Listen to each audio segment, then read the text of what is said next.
Assalamualaikum warahmatullahi wabarakatuh. Kami dari kelompok 9, ujian akhir semester, mata kuliah Statistika dan Probabilitas akan menjelaskan tentang apa itu probabilitas. Dengan anggota kelompok yang terdiri dari 4 anggota, yaitu dengan nama Raditya Arikusuma dengan NIM 191080200076. Berikutnya dengan anggota Icak Ulumuddin dengan NIM 191080200060. Berikutnya Muhammad Ali Satria Wahyudi dengan NIM 191080200080. Yang ketiga dengan nama anggota yang terakhir Wisnu Mardiansyah dengan NIM 19108020000122. Kami langsung menuju ke topiknya. Apa itu probabilitas? Banyak yang tidak mengetahui tentang probabilitas. Maka di sini kami akan menjelaskan terlebih dahulu apa itu probabilitas supaya bisa memahami dengan seksama materi yang kita sampaikan. Kata probabilitas sering dipertukarkan dengan istilah lain seperti peluang dan kemungkinan. Secara umum, probabilitas merupakan peluang bahwa sesuatu yang terjadi. Suatu nilai yang digunakan untuk mengukur tingkat kemungkinan terjadinya suatu kejadian yang acak. Derajat kepastian untuk terjadinya suatu peristiwa yang diukur dengan angka pecahan antara 0 hingga 1, di mana peristiwa tersebut terjadi secara acak atau random. Dalam mempelajari probabilitas, terdapat 3 buah kata kunci. Yang pertama adalah eksperimen. Terus kedua, hasil atau outcome. Ketiga, kejadian atau peristiwa. Atau bisa disebut dengan event. Ketiga istilah tersebut sering kita dengar. Tetapi dalam ilmu statistika ketiga istilah itu mempunyai arti yang spesifik sekali. Sekian presentasi dari saya. Kita akan bertemu di slide berikutnya, dan untuk slide selanjutnya akan diteruskan oleh teman saya, Wisnu Mardiansyah. Sekian, wassalamualaikum warahmatullahi wabarakatuh. Nama saya Wisnu Mardiansyah, NIM 1910802000122. Saya akan menjelaskan tentang pendekatan perhitungan probabilitas. Terdapat 2 jenis pendekatan dalam menghitung probabilitas, yaitu pendekatan objektif dan subjektif. Probabilitas objektif dibagi menjadi 2, yaitu pendekatan klasik dan pendekatan frekuensi relatif. Pendekatan klasik. Perhitungan probabilitas secara klasik didasarkan pada asumsi bahwa seluruh hasil dari suatu eksperimen mempunyai kemungkinan atau peluang yang sama. Pada pendekatan ini, kita harus mengetahui terlebih dahulu seluruh kejadian yang akan muncul, yang dalam praktiknya sulit untuk dilaksanakan. Pendekatan frekuensi relatif. Pendekatan yang mutakhir ialah perhitungan yang didasarkan atas limit dari frekuensi relatif. Perlu disebutkan di sini bahwa besarnya nilai yang diambil oleh suatu variabel juga merupakan kejadian. Misal, X sama dengan nilai ujian matematika mahasiswa FEUI, P X sama dengan 8 adalah probabilitas bahwa seorang mahasiswa mendapat nilai 8. Rumus pendekatan klasik. Rumus pendekatan klasik adalah PA sama dengan X per N, di mana PA adalah probabilitas terjadinya kejadian A. X adalah peristiwa yang dimaksud dan N adalah banyaknya peristiwa. Rumus pendekatan frekuensi relatif. Dapat dilihat rumus yang ada di samping, di mana FR adalah frekuensi relatif, XI adalah kejadian I, PXI adalah limit N hingga tak terhingga FI per N. Jumlahnya adalah sigma Fi sama dengan N, sigma Fi per N sama dengan 1. Artinya, probabilitas suatu kejadian merupakan limit dari frekuensi relatif kejadian tersebut, yang secara teoritis berlaku untuk nilai N yang besar sekaligus tak terhingga. Misalnya, merupakan suatu eksperimen atau penelitian dengan sampel yang besar. Di dalam praktiknya, frekuensi related itu sendiri bisa digunakan untuk memperkirakan nilai probabilitas.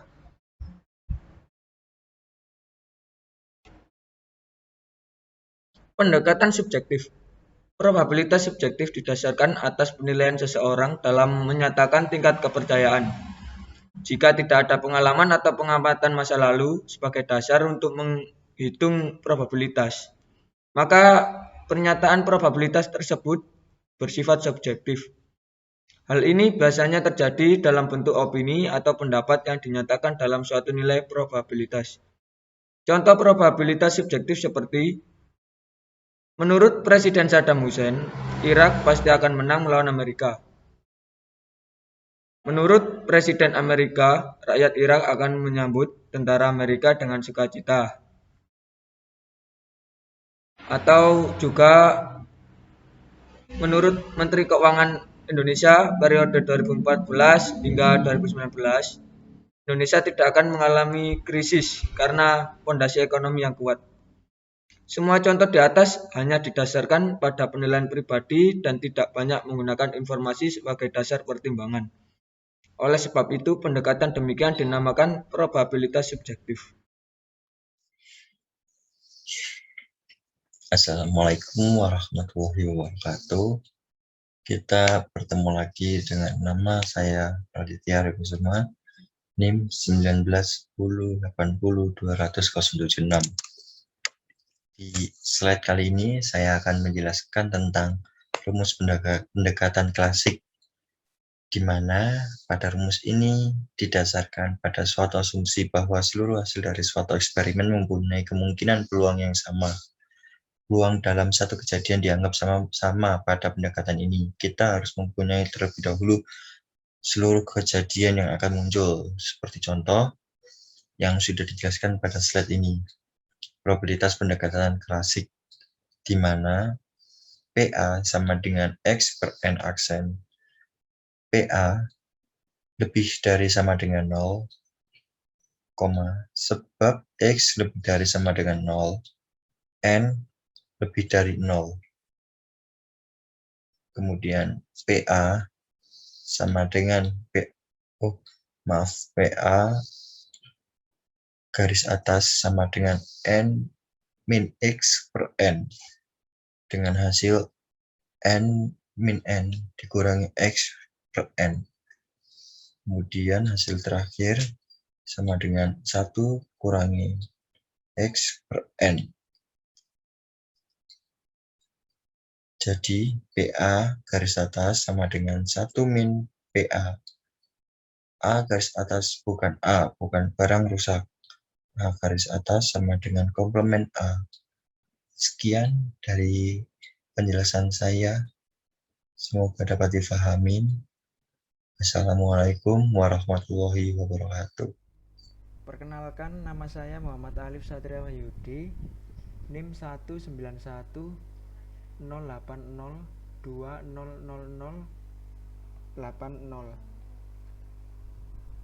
Di sini saya menjelaskan tentang aturan dasar probabilitas.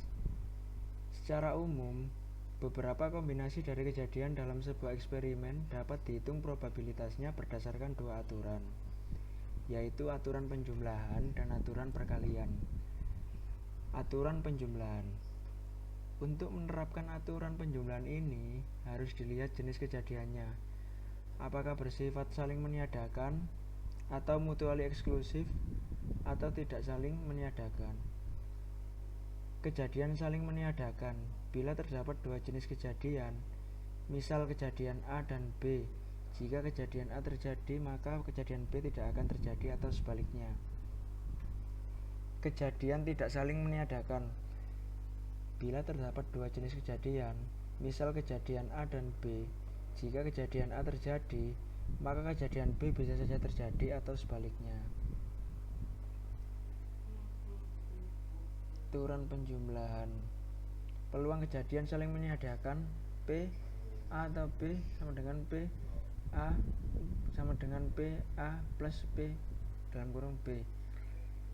P dalam kurung A atau B atau C sama dengan P A B C sama dengan P dalam kurung A plus P dalam kurung B plus P dalam kurung C. Peluang kejadian tidak saling meniadakan P dalam kurung A B sama dengan P dalam kurung A plus P dalam kurung B min P dalam kurung A and B. Aturan perkalian. Dalam konsep probabilitas, aturan perkalian diterapkan secara berbeda menurut jenis kejadiannya. Ada dua jenis kejadian dalam hal ini, yaitu kejadian tak bebas atau dependent event dan kejadian bebas independent event. Kejadian tak bebas atau bersyarat, probabilitasnya terjadi kejadian A dengan syarat bahwa B sudah terjadi atau akan terjadi disebut probabilitas bersyarat atau conditional probability, atau biasa ditulis P dalam kurung A B. Kejadian bebas. Dua kejadian atau lebih dikatakan merupakan kejadian bebas apabila terjadinya kejadian tersebut tidak saling mempengaruhi kejadian-kejadian bersyarat. Karena saling mempengaruhi dikatakan kejadian-kejadian yang tidak bebas atau dependent event. Menurut definisinya, jika A dan B merupakan kejadian bebas, maka P dalam kurung AB sama dengan P dalam kurung A dan P dalam kurung B garis miring A sama dengan P dalam kurung B. P A N B sama dengan P dalam kurung A, P dalam kurung B sama dengan P dalam kurung B, P dalam kurung A dalam kurung A dan B merupakan kejadian bebas. Aturan perkaliannya, misal peluang kejadian tak bebas atau bersyarat P dalam kurung A dan B sama dengan peluang kejadian interaksi P dalam kurung A dan B sama dengan P dalam kurung A, P dalam kurung B garis miring A sama dengan P dalam kurung B, P dalam kurung A garis miring B. Peluang kejadian bebas P dalam kurung A B sama dengan P dalam kurung A dan P dalam kurung B garis miring A sama dengan P dalam kurung B. P dalam kurung A N B sama dengan P dalam kurung A, P dalam kurung B sama dengan P dalam kurung B, P dalam kurung A. Perkenalkan, nama saya Isyakul Mudin, NIM 1910600200060. Di sini saya akan menjelaskan permutasi dan kombinasi. Permutasi adalah suatu pengaturan atau urutan beberapa elemen atau objek di mana urutan itu penting. Permutasi sangat berguna untuk perhitungan probabilitas, khususnya yang berhubungan dengan ranking dari suatu himpunan elemen atau objek. Rumusnya, banyaknya permutasi M, P, M sama dengan M tanda seru. M sama dengan banyaknya elemen, sedangkan M tanda seru sama dengan M faktorial, yaitu M lebih dari kosong. Permutasi M objek diambil X setiap kali, seperti rumus di bawah ini. Contohnya, dari 3 mahasiswa A, B, C akan dipilih 2 mahasiswa sebagai asisten teori dan asisten praktek. Berapa cara yang dapat dilakukan untuk memperoleh pasangan asisten tersebut? Jawabnya, M sama dengan 3 dan X sama dengan 2, M P X sama dengan M tanda seru per dalam kurung M minus X tanda seru. 3 P 2 sama dengan 3 tanda seru per 3 min 2 sama dengan 3 tanda seru sama dengan 6, seperti teori di samping saya.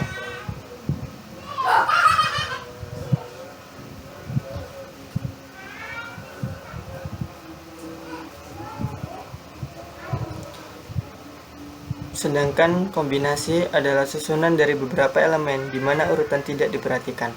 Rumusnya, kombinasi M objek diambil X setiap kali. M CX sama dengan M tanda seru per X tanda seru dalam kurung M minus X tanda seru. Seperti contoh, dari 3 mahasiswa A, B, C akan dipilih 2 mahasiswa untuk mewakili kampus dalam perlombaan robot. Berapa banyaknya cara yang dapat dilakukan untuk menyeleksi mahasiswa tersebut? Jawabnya, M sama dengan 3 dan X sama dengan 2. sama halnya dengan M CX sama dengan M tanda seru X tanda seru per X tanda seru dalam kurung M minus X tanda seru AB, AC, dan BC. Kemudian dimasukkan dalam rumus yaitu 3C2 sama dengan 3 tanda seru per 2 tanda seru dalam kurung 3 minus 2 tanda seru sama dengan hasilnya 3.